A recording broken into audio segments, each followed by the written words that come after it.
और मेरे पढ़ाकू बच्चों, कैसे हो? तो आज एक नया टॉपिक स्टार्ट करते हैं, prism.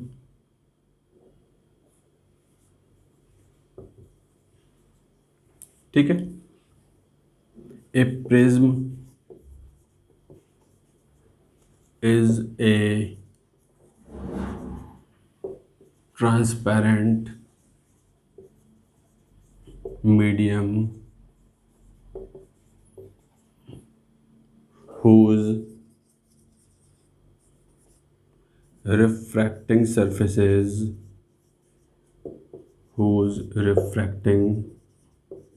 surfaces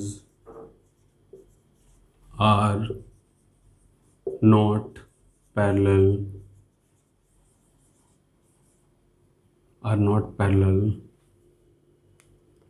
but are inclined at some angle. ठीक है। तो प्रिज्म क्या होता है? एक ट्रांसपेरेंट मीडियम होता है जिसमें एटलीस्ट दो रिफ्रैक्टिंग सरफेसेज होते हैं जिनके बीच का एंगल 0 या 180 के अलावा कुछ होता है। ठीक है। तो ये प्रिज्म हो गया। अब देखो, जैसे हम प्रिज्म बनाए बेटा, देखो प्रिज्म ये, ठीक है। यहाँ पे एक एंगल ऑफ प्रिज्म डिफाइन करते हो। ध्यान देना, एंगल ऑफ प्रिज्म हमेशा रिफ्रैक्टिंग सरफेस के हिसाब से डिसाइड होता है। जैसे मैंने कहा, मान लीजिए कोई ये रे इंसिडेंट हुई, अंदर गई, फिर ये ऐसे गई। तो इस केस में रिफ्रैक्टिंग सरफेस कौन कौन से होंगे? ये वाला और ये वाला। देखो मैं बना देता हूँ, ये और ये क्या हो जाएगा बेटा? Refracting surfaces.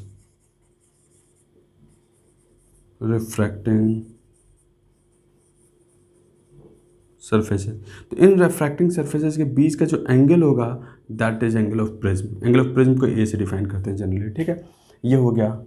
सपोज करिए हमने कहा कि कोई एक प्रिज्म ऐसा था,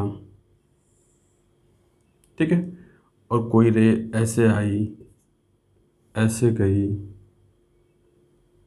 ठीक है, 2 मिनट, ऐसे नहीं, ये हमेशा बेस की तरफ झुकती है बेटा। मान लो रे ऐसे आ रही है, ऐसे गई और ऐसे चली गई।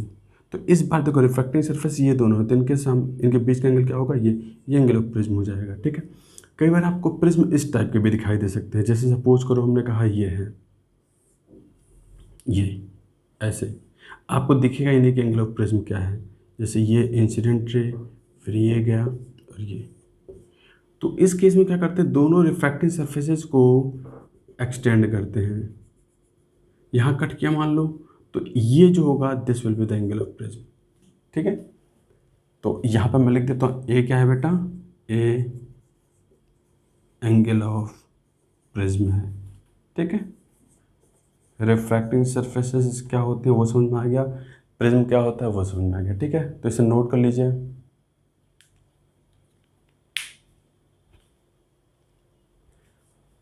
मिटाते बेटा।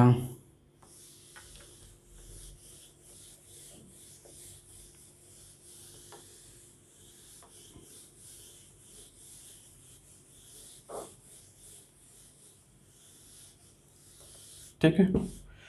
अब देखते हैं इसमें कुछ चीज़ें कि जैसे मान लीजिए हमने कहा बेटा ये कोई प्रिज्म है, ये प्रिज्म, ठीक है, ये एंगल ऑफ प्रिज्म हो गया। मैंने कहा यहाँ कोई रे आ रही है ऐसे, दिस इज इंसिडेंट रे।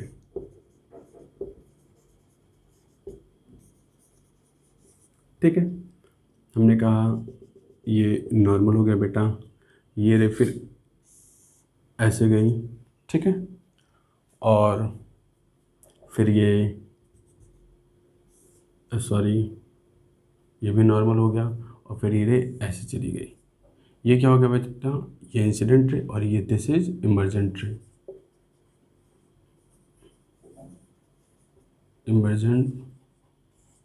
ठीक है। ध्यान देना, मैं यहाँ पे बोलता हूँ एंगल ऑफ इंसिडेंस I1। क्या बोलता हूँ बेटा? I1। ठीक है, ये चलो इसे आई ही बोल दो, एंगल ऑफ इंसिडेंस को आई बोल दो, एंगल ऑफ इमर्जेंट को ई बोल दो। ठीक है, angle of incidence at first angle of refraction at first surface को R1 बोल दो, और इस वाले सरफेस पे R2 बोल दो। ठीक है, ये हो गया, क्लियर है। अब देखिएगा ध्यान से, कुछ चीज़ें इसमें पहले समझते हैं।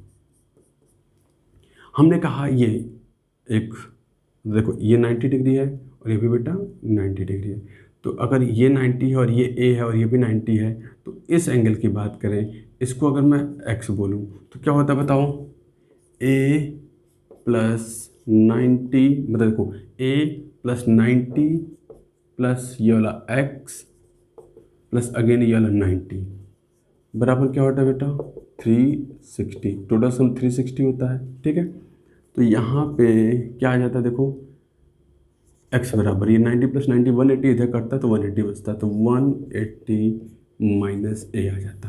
ठीक है, अब इस ट्रायंगल में देखो, इस ट्रायंगल में हम क्या लिखते हैं कि R1 angle plus R2 plus x बराबर 180 डिग्री।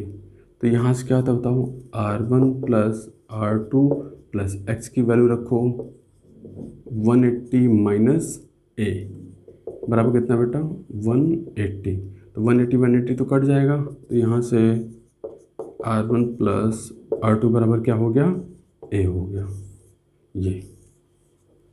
ये चीज़ हो गया R1 प्लस R2 बराबर a। ठीक है बेटा, तो इस चीज़ को आप लिख लीजिए, डायग्राम में नहीं मिटाऊंगा, अभी इस चीज़ को मिटाऊंगा। ठीक है, इसको मिटाते हैं,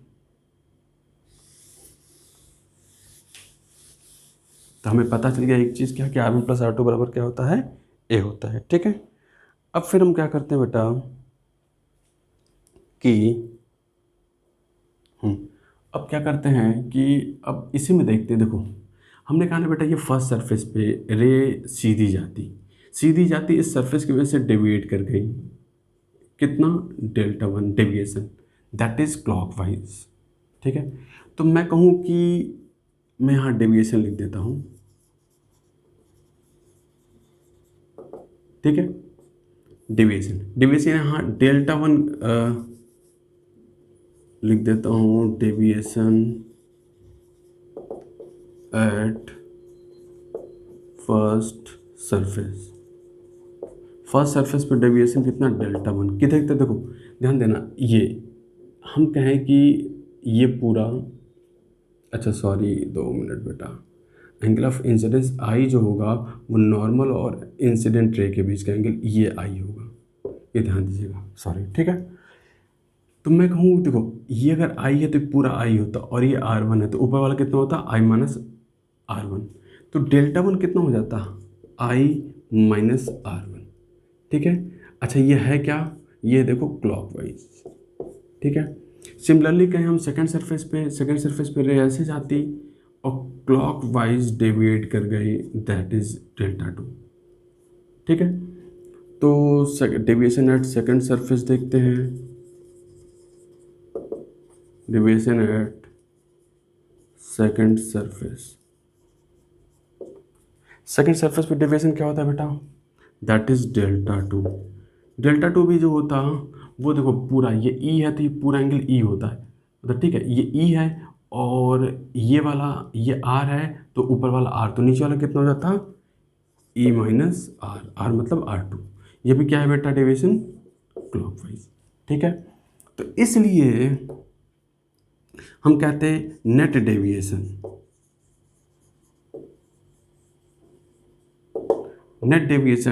डेल्टा बराबर कितना हो जाता Δ1 प्लस Δ2। अच्छा क्यों Δ1 प्लस Δ2, क्योंकि दोनों सेम डायरेक्शन में है इसलिए डेविएशन ऐड होगा, तो यहाँ पे लिखते हैं बेटा डेविएशन बराबर Δ1 की value I minus R1 plus E minus R2।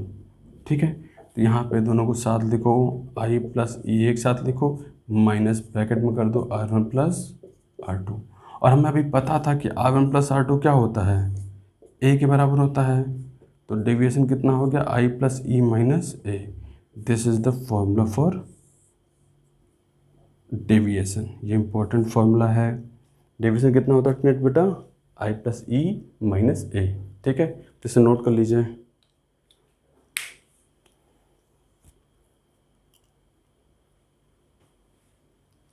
चलिए, तो ये याद रखिएगा, डेविएशन कितना, आई प्लस ई माइनस ए, और ए बराबर कितना था, R1 प्लस R2 बराबर ए था। ठीक है, तो अब मैं इसे नोट कर लिया होगा आपने, मिटाते हैं।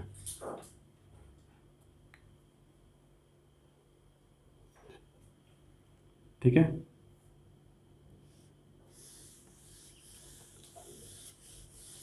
फिर देखो फिर क्या होता है,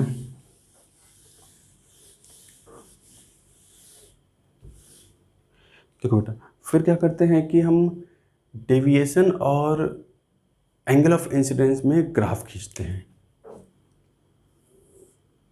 ये मैंने कहा ये डेविएशन है बेटा, और ये एंगल ऑफ इंसिडेंस आई था। ठीक है, तो ये जो ग्राफ खींचते हैं तो लगभग ग्राफ देखो ऐसा आता है। एक ग्राफ एक्सपेरिमेंटल डेटा से बनाते हैं, ये लगभग ऐसे करके आता है। ठीक है, तो इस ग्राफ में ध्यान देना, ये जो होगा वो आई की मिनिमम वैल्यू होगी। ठीक है, ये जो होगा वो आई की मैक्सिमम वैल्यू होगी।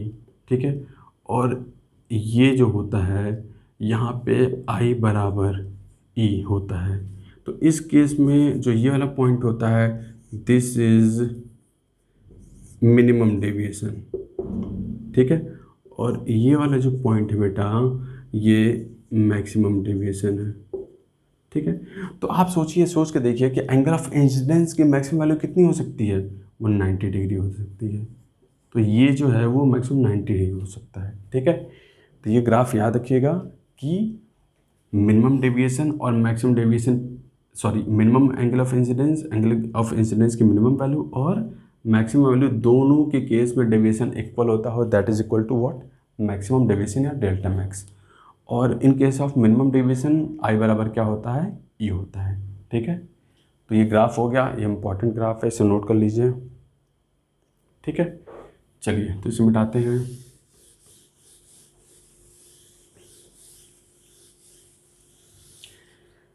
अब हम देखते हैं कि कुछ चीज़ें हैं, कुछ केस। पहले आता है मिनिमम डेविएशन।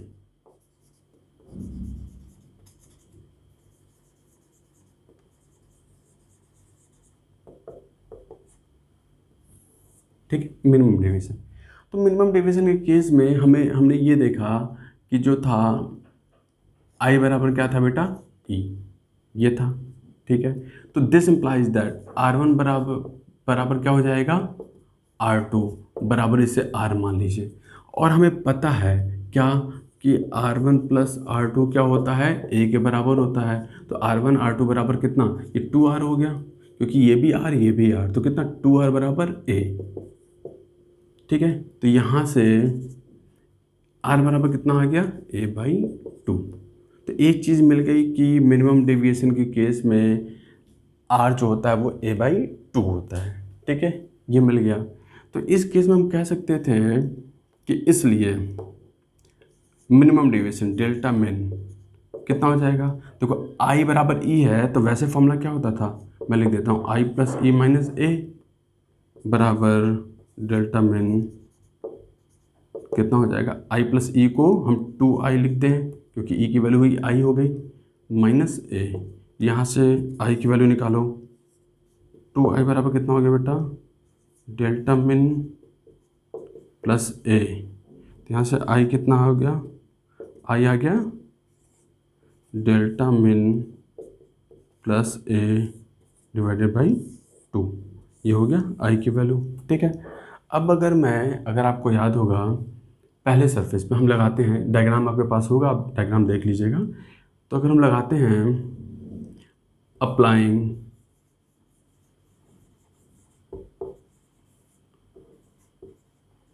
स्नेल्स लॉ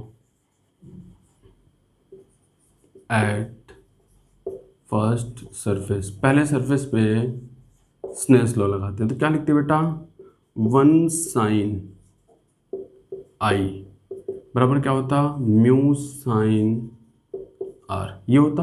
यहाँ से वैल्यू पुट करो। अच्छा यहाँ से देखो म्यू कितना आ गया बेटा, म्यू आ गया sine i by sine are.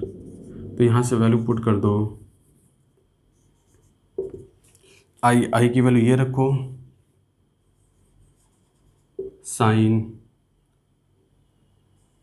Delta min plus A divided by 2 divided by sine R. Sine R, R कितना बेटा, ए बाई 2।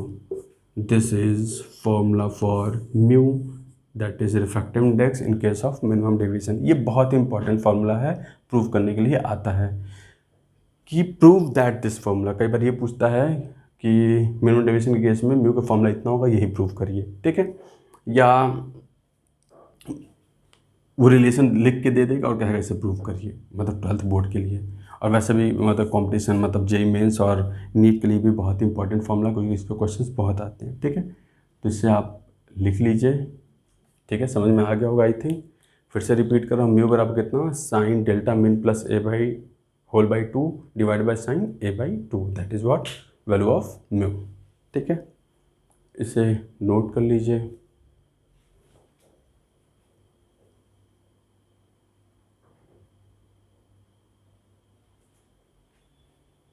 ठीक है, मिटाते हैं बेटा।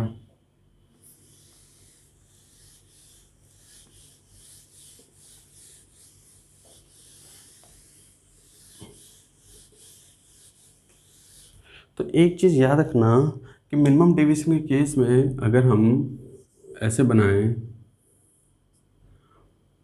ये रे आ रही है, ऐसे जा रही है और ऐसे गई, और हमें ये पता है कि ये एंगल जो है वो a बाई 2 है और ये एंगल भी क्या है बेटा, a बाई 2। दोनों अगर एंगल बराबर हो गए तो पक्की बात है जो ये है वो इसके पैरेलल हो जाएगा। किस केस में, मिनिमम डेविएशन के केस में। तो आप कह सकते थे कि मिनिमम डेविएशन के केस में जो रे इनसाइड प्रिज्म होता है becomes parallel to the base in case of isosceles prism, ठीक है। तो हम कह सकते थे in minimum deviation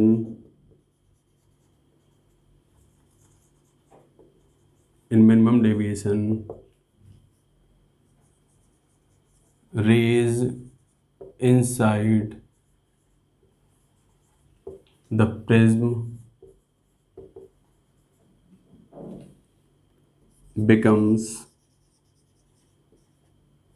parallel to the base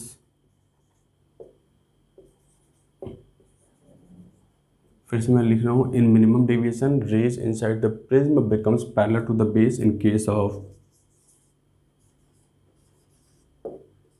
isosceles prism. अच्छा आइसोसेलेस क्यों जरूरी है, सोच के देखो। अगर ये आइसोसेलेस में होता, ये एंगल और ये एंगल बराबर नहीं होता, तो ये जो होता है वो किसी एंगल पे हो जाता, तो उस केस में ये पैरेलल नहीं होगा। सिर्फ आइसोसेलेस प्रिज्म के केस में क्या होगा, जब ये और ये साइड बराबर होगा, मतलब जब ये साइड और ये साइड बराबर होगा, ये कहो कि ये एंगल और ये एंगल बराबर हो, उसी केस में जो रेज इनसाइड प्रिज्म होगा that will become parallel to the base, ठीक है बेटा। तो इसे नोट कर लीजिए,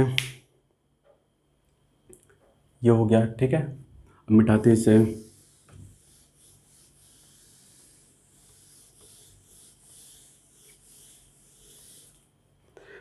अब देखिए, अब हम देखते हैं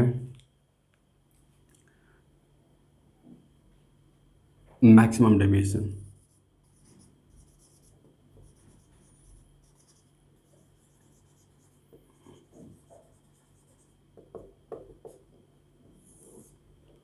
मैक्सिमम डेविएशन ध्यान देना,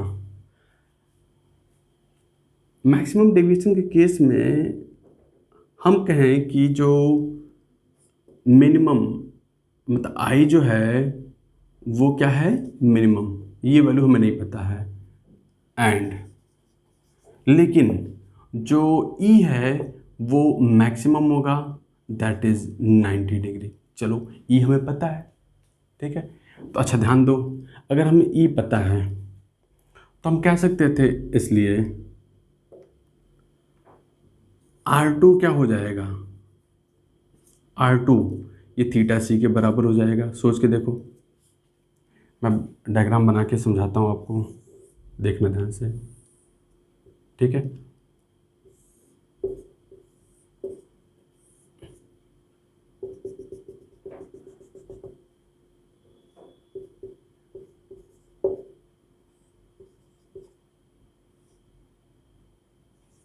सोचो ई की वैल्यू का 90 डिग्री हो गई, तो याद है डेंस है मीडियम से जब रेयर TIR में बताए थे थीटा सेकेंड का एंगल, कि अगर डेंस है मीडियम से रेयर मीडियम में कोई रे जा रही हो और एंगल ऑफ रिफ्रैक्शन अगर 90 डिग्री हो जाए तो उस केस में एंगल ऑफ इंसिडेंस क्या होता है, थीटा सी के बराबर होता है। तो अगर ई की वैल्यू 90 डिग्री हो रही तो R2 कितना हो जाएगा, थीटा सी के बराबर हो जाएगा। ये हो गया।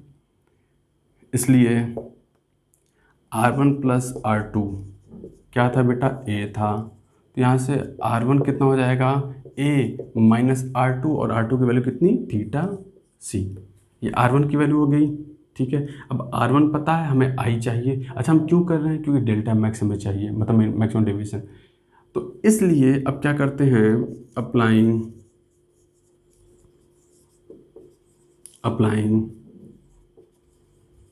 Snell's law at first surface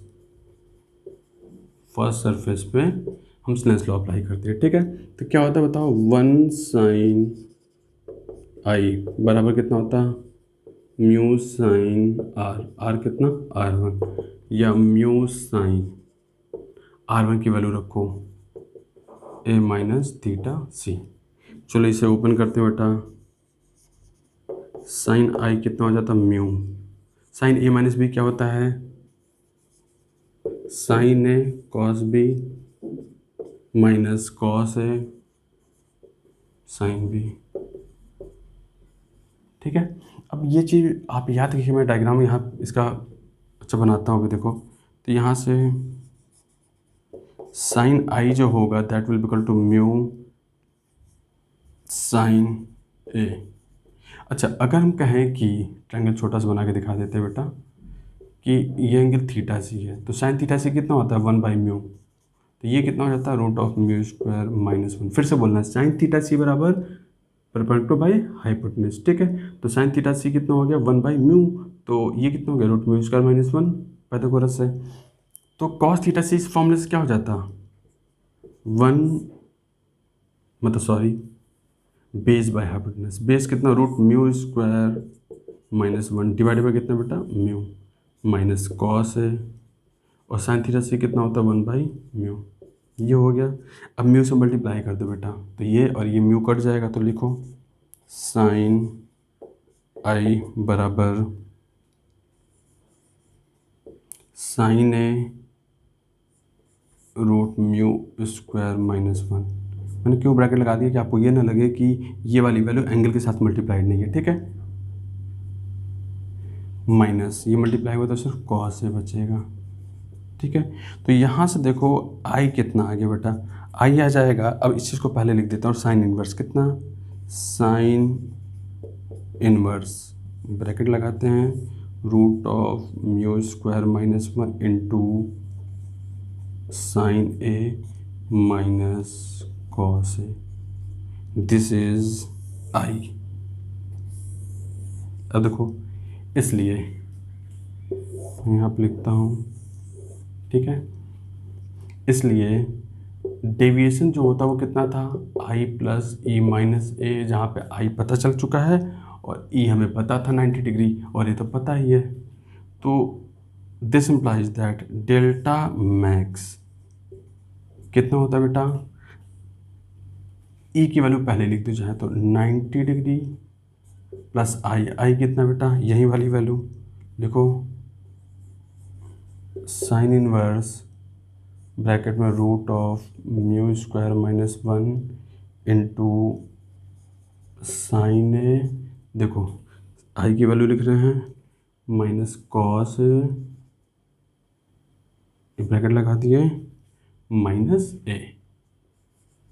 फिर से देखो कितना था, आई ई की वैल्यू पहले लिख दी 90 प्लस आई यहाँ से लिख दिए और minus A, this is what delta max. ठीक है, तो ये हो गया मैक्सिमम डेविएशन।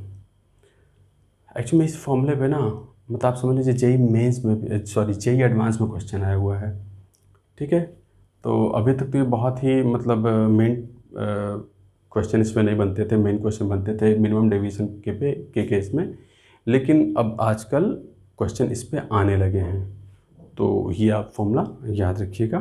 ठीक है, मैक्सिमम डेविएशन का केस। ठीक है, इसे नोट कर लीजिए बेटा।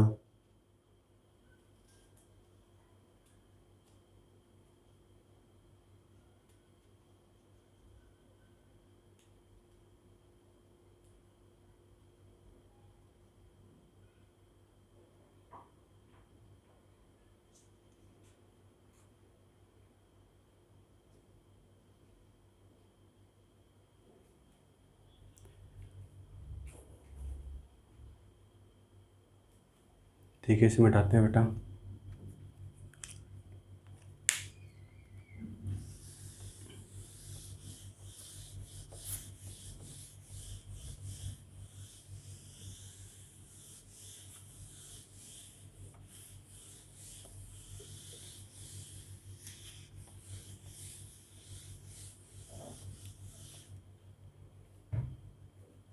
अच्छा, एक कुछ चीज़ें हैं वो देखिए पूछी जाती हैं, मतलब आप समझिएगा, वो चीज़ें मैं बता देता हूँ कि एक पहली चीज़ कहा जाता है कि ग्रेजिंग इंसिडेंस, ग्रेजिंग इंसिडेंस इसका मतलब क्या होता है? मतलब इंसिडेंस हो ग्रेज करता हुआ हो, तो ग्रेजिंग इंसिडेंस का मतलब क्या होगा कि जो एंगल ऑफ इंसिडेंस ये हो जाएगा बेटा, ये बताइए, ये रे आगे जा रही हो उससे मतलब नहीं है, सिर्फ ग्रेजिंग इंसिडेंस का मतलब ये हो गया कि जो एंगल ऑफ इंसिडेंस कितना हो जाए बेटा 90 डिग्री, और जैसे ये 90 डिग्री होगा आर कितना हो जाएगा थीटा सी। आगे क्या हो रहा है उससे मतलब नहीं, हम सिर्फ इसकी बात कर रहे हैं। ये ग्रेजिंग इंसिडेंस का केस ये हो गया। ठीक है, ऐसी एक बनता है grazing emergence.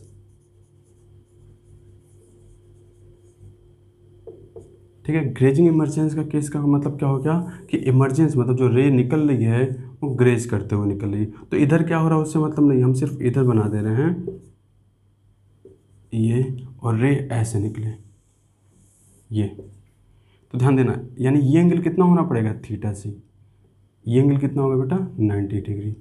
This is what angle grazing emergence. तो ग्रेजिंग इंसिडेंस क्या होता है, ग्रेजिंग इमरजेंस क्या होता है, वो आपको समझ में आ गया होगा। ठीक है,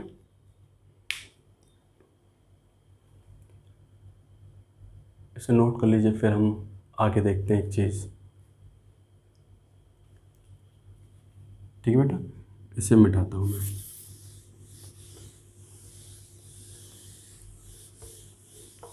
फिर एक चीज़ कही जाती है इसमें, नो इमरजेंस।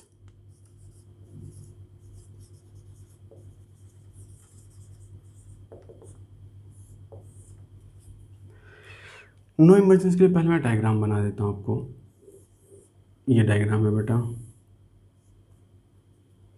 ये रे आ रही है, ये ऐसे गई मान लीजिए, और फिर ऐसे चली गई। ठीक है, ये एंगल ऑफ इंसिडेंस आई, ये R1, ये R2 और ये E। ठीक है, तो समझना, हमें ये पता है कि अगर R2 की वैल्यू थीटा सी हो जाए, ग्रेटर देन थीटा सी हो जाए, तो उस केस में यहाँ पे क्या हो जाएगा TIR, और TIR का मतलब ये होता है कि कोई रिफ्लेक्शन नहीं, मतलब कोई रे बाहर नहीं निकल पाएगी। तो ये क्लियर रहिएगा कि for no emergence R2 must be greater than theta C, equal भी नहीं, ग्रेटर देन थीटा सी। R2 कितना होना चाहिए था, ग्रेटर देन थीटा सी। ठीक है, हमें अलग से ये चीज़ पता है कि R1 प्लस R2 क्या होता है बेटा, ए होता है। तो यहाँ से R2 कितना हो गया बताइए, R2 हो गया ए माइनस आर वन। ठीक है, तो यहाँ से देखो this implies that A minus R one should be greater than theta C. अच्छा, मैं यहाँ पे लिखता हूँ कि आर वन को उधर ले जाओ, इधर तो आर वन, या ऐसे लिखो ए और थीटा सी इधर रहने दो और प्लस आर वन। ठीक है, तो यहाँ से देखो आर वन क्या हो जाएगा, R one less than A minus theta C हो जाएगा। ठीक है, क्लियर है, ये कंडीशन बन गई, समझ आ गया। अच्छा, ये क्या कह रहा है, ये केस कह रहा है कि आर वन की वैल्यू ए माइनस थीटा सी से छोटी होनी चाहिए। ठीक है, अच्छा इसे ऐसे समझिएगा, जैसे मैं कहूँ कन्फर्म केस का मतलब क्या होता है। कन्फर्म केस का मतलब ये होता है, जैसे मैं आपको एक एग्जांपल देता हूँ। जैसे मान लीजिए कि क्लास में A B C D E F G H करके मान लो बहुत सारे बच्चे हैं, जेड तक बच्चे हैं क्लास में। ठीक है, हमने एक कंडीशन लगाई कि जो बी वाला बच्चा है वो कमरे से बाहर ना जा पाए। झुकने की कंडीशन नहीं, मैं फिर से क्लियर कर रहा हूँ, आप झुक के कमरे से बाहर नहीं निकल सकते, झुकने की कंडीशन नहीं है। ठीक है, मैं कहूँ कि बी कमरे से बाहर ना जा पाए तो आप क्या कंडीशन लगाएंगे, आप ये कंडीशन लगाएंगे कि बी की जो हाइट है उससे थोड़ा सा छोटा कमरे का दरवाज़ा बना दीजिए, तो बी जो है वो कमरे से बाहर नहीं निकल पाएगा। क्या किया आपने, बी से थोड़ी कम हाइट का दरवाज़ा बना दिया। एक केस ये आपने स्पेसिफिक केस बनाया बी के लिए। चलो इसे जनरलाइज करते हैं। अच्छा, जनरलाइज केस क्या होगा कि आप चाहते हैं कमरे से कोई बाहर ना निकल पाए, तो आप क्या करेंगे, आप देखेंगे कमरे में सबसे छोटा कौन है, उस छोटे वाले बंदे से भी थोड़ा सा छोटा कमरे के दरवाजे को बना देंगे। यानी मैंने कहा मान लो A B C D E F G जितने भी बच्चे हैं सब में सबसे छोटा कौन था, मान लो ई था, तो ई से छोटा, ई की हाइट से थोड़ा सा छोटा कमरे के दरवाजा की हाइट रख देंगे। अब अगर ई नहीं निकल पाया तो कोई नहीं निकल पाएगा। अब समझ में आ गया। तो वही केस मैं यहाँ लगा रहा हूँ कि ये क्या है, ये पर्टिकुलर केस है कि R1 की वैल्यू a माइनस थीटा सी से छोटी हो। मैं जनरल केस में क्या लगा सकता था बेटा कि R1 की मिनिमम वैल्यू हो, सॉरी R1 की मैक्सिमम वैल्यू जो है वो a माइनस थीटा सी से छोटी हो जाए। अब इसके पहले जो लिखा था वहाँ पे मिनिमम बोल रहा था, यहाँ मैक्सिमम। इसे समझो, देखो मैंने कहा R1 जो है इससे छोटा हो, तो अगर R1 की मैक्सिमम वैल्यू से छोटी हुई तो सारी वैल्यू छोटी होगी, मतलब समझ गए। मैंने कहा R1 की मैक्सिमम वैल्यू अगर इससे छोटी हो गई तो सारी वैल्यू छोटी होगी। ठीक है, ये क्लियर है। अब इधर वाली से सोचो, हमें पता है कि अगर हम I इंक्रीज करें तो R1 इंक्रीज करेगा। यहाँ तक आ गया। अब एक चीज़ लिखते हैं, देखो if I increases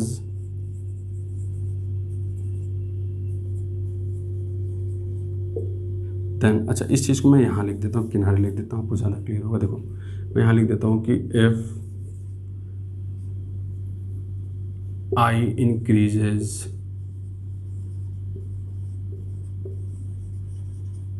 then R1 increases, then R1 also increases।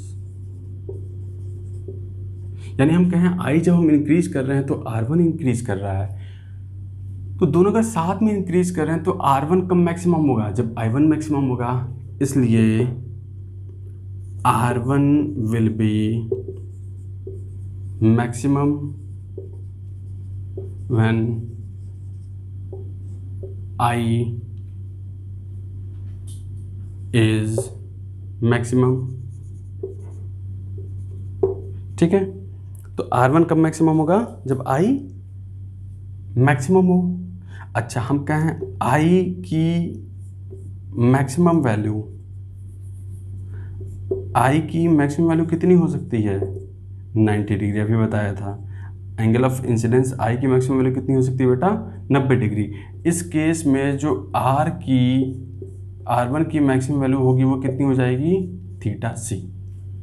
यानी R1 की मैक्सिमम वैल्यू कितनी हो सकती है बेटा, थीटा सी। मैं फिर से बोल रहा हूँ, जिस केस में एंगल ऑफ इंसिडेंस यहाँ पे रेयर मीडियम में 90 डिग्री होगा, उस समय डेंसर मीडियम में रिफ्रैक्शन एंगल कितना होगा, थीटा सी के बराबर। तो आई की मैक्सिमम जब 90 डिग्री मैक्सिमम वैल्यू होगी, उस समय आर कितना की मैक्सिमम वैल्यू कितनी हो जाएगी, R1 की मैक्सिमम वैल्यू थीटा सी। तो R1 की मैक्सिमम वैल्यू कितनी होगी, थीटा सी। पुट करिए यहाँ पे थीटा सी लेस देन और equal to A minus theta C. इसको इधर लेते आओ थीटा सी को, कितना आ गया बेटा, 2 theta C is less than A. This implies that A should be greater than 2 theta C, या इसी को, ये नहीं, इसी को यहाँ से लिखते हैं, देखो कि theta C should be less than A by 2। This is the condition for no emergence. Condition for no emergence, मतलब नो इमरजेंस का कि ये एक कंडीशन होती है क्या, कि थीटा सी की वैल्यू क्या होनी चाहिए थी, ए बाई 2 से छोटी होनी चाहिए थी। यानी अगर थीटा सी की वैल्यू ए बाई 2 से छोटी हो गई तो कोई भी रे बाहर नहीं निकल पाएगी, पक्की बात है। क्लियर है, ठीक है बेटा। तो आप ये केस समझिएगा पूरा, ठीक है, नोट कर लीजिए इसे।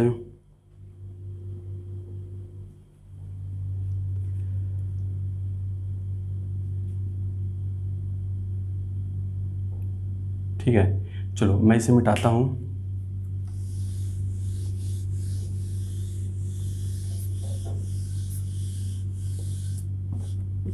ठीक है, अच्छा देखो, जो मैंने यहाँ पे जो वैल्यू लिखी है, इसी से देखते हैं, इसी वाली चीज़ से, कि theta C is less than A by 2 है। दोनों तरफ साइन ले लो बेटा, क्या हो जाता, sine theta C is less than sine A by 2। अच्छा, साइन थीटा सी की वैल्यू कितनी होती है, 1 बाई म्यू, ये पता है हमें, बराबर कितना, साइन ए बाई 2। अच्छा, इसको इधर लिखो, इसको नीचे लेते आओ, तो कितना हो जाता बेटा, 1 by sine A by 2 is greater than, ये कितना हो जाता, म्यू। तो यहाँ से कंडीशन क्या हो गया, mu should be greater than, अच्छा 1 बाई साइन क्या होता है, cosec, cosec A by 2। This is also the, मतलब कई बार ये लिखा हुआ मिलता है, कई बार ये लिखा हुआ मिलता है। This is also the condition for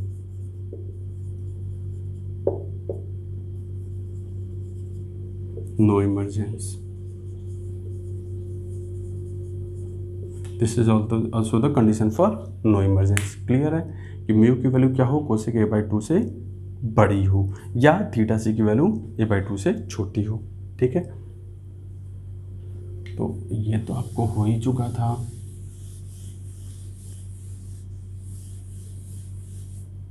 ठीक है, इसे मैं फिर से मिटा देता हूँ, ऊपर आप लिख लीजिए। ठीक है, तो ये हो गया कंडीशन फॉर नो इमरजेंस। एक चीज़ क्या कि theta C is less than A by 2 या mu is greater than cosec A by 2। This is condition for no emergence. ठीक है, मैं इसे मिटा देता हूँ बेटा।